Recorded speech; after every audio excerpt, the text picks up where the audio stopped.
அனைவருக்கும் வணக்கம். இன்று எங்களுடைய தமிழக வெற்றி கழகம் சார்பாக எங்களுடைய தலைவர் தலைமையில் இன்று மகளிர் தினம் கொண்டாடப்பட்டது.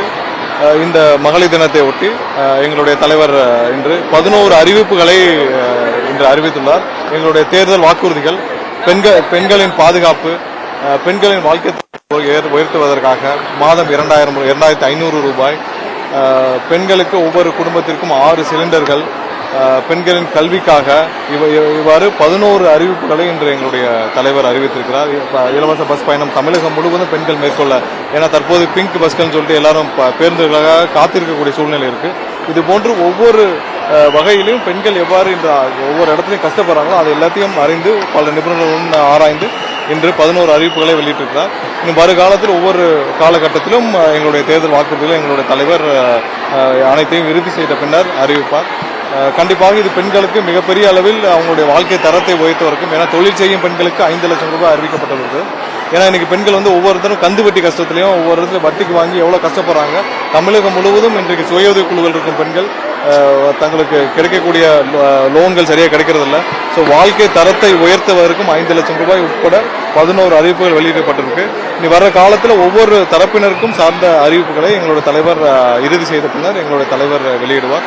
கண்டிப்பாக இது பெண்களுக்கு மிகப்பெரிய அளவில் அவங்களுடைய வாழ்க்கை தரத்தை உயர்த்துவதற்கு பயனுள்ளதாக இருக்கும். இது உண்மையிலேயே ஒரு சிறந்த ஒரு மகளிர் தினமாக இருக்கும் என்று நம்புகிறோம். வேற ஏதாவது பெரும்பாலும் மற்ற கட்சிகள் அறிவித்த வாக்குறுதிகள் கண்டிப்பா இதுவரைக்கும் அவங்க நிறைவேற்றவில்லையா? அவங்களோட தாலிக்கு தங்க திட்டத்தை இந்த அரசாங்கம் வந்தவுடன் நிறுத்தி விட்டார்கள். அது மாதிரி பல திட்டங்களை இவங்க நிறுத்தி விட்டாங்க. இப்பவே இந்த 1000 ரூபாய் கொடுக்கறதே இவர்கள் தகுதி வாய்ந்தவர்கள் சொல்லிட்டு 1,31,00,000 பேருக்கு தான் கொடுக்குறாங்க. அதுல எந்த தகுதியும் தெரியல. இவர்களுக்கு தேவையானவர்களுக்கு கொடுத்து விட்டு மீதியவர்களுக்கு மறுக்கப்படுகிறது. ஸோ அது இல்லாமல் அனைவருக்கும் தகுதி வாய்ந்த அனைவருக்கும் கிடைக்கப்பட வேண்டும். ஸோ அதனால நிறைய விஷயங்கள் இவர்கள் இந்த பிங்க் பஸ்ன்னு வர்றாங்க. இந்த பஸ்ஸை பத்தி உங்களுக்கு தெரியும். ஒரு 500 பஸ் இருந்தா எத்தனை பஸ் பிங்க் பஸ் இருக்கும்? வர்ற குழந்தைகளும் பெண்களும் ஒவ்வொருத்தரும் அந்த பஸ்ஸுக்காக காத்திருக்கிற சூழ்நிலை ஏற்படுது. ஏன் இதுல ஒரு விரிவான ஒரு திட்டத்தை கொண்டு வரலாமே இல்ல? அதனால எல்லா இடத்துலயும் எந்தெந்த விதத்துல பெண்களுக்கு கஷ்டம் இருக்கோ அதெல்லாம் நிவர்த்தி செய்யப்பட்ட ஒரு சிறப்பான ஒரு வாக்குறுதியாக இன்று எங்கள் தலைவர் அறிவித்தார்.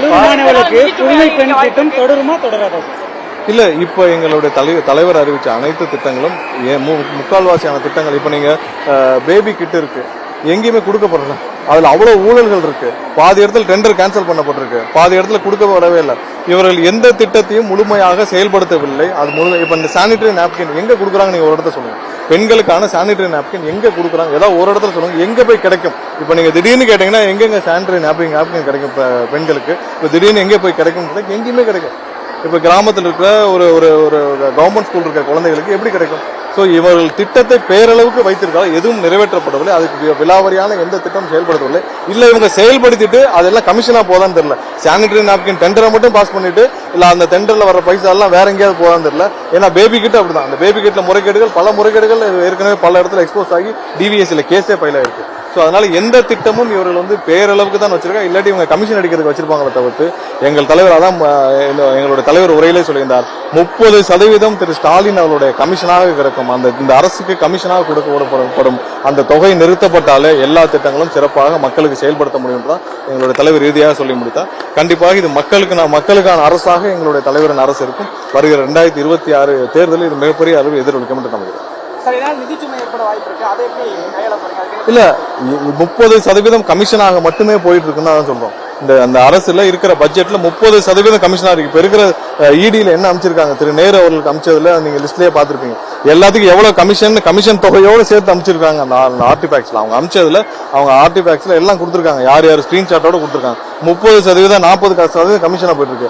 இருக்கிற பட்ஜெட்ல 4,30,000 கோடியில நீங்க 30% கமிஷன்னா 30% 1 லட்சம் கோடிக்கு மேல கமிஷனா போயிட்டு இருக்கு. இதை ஒழுங்குபடுத்தி செய்தாலே போதும். இன்னைக்கு அனைத்து திட்டங்களும் செயல்படுத்தப்படும். கண்டிப்பா இன்னும் வர்ற காலங்களில் வளர்ச்சிக்கான விஷயமும் ஒவ்வொரு தரப்பினருக்கும் என்ன செய்ய வேண்டும் என்று பார்த்து செய்வார். இது மக்களுக்கான அரசாக இருக்கும் என்பது எந்த மாற்று கருத்தும் இல்லை. அதனால்தான் இன்றைய மகளிர் தினத்தை ஒட்டி இந்த அறிவிப்பு இருக்கு.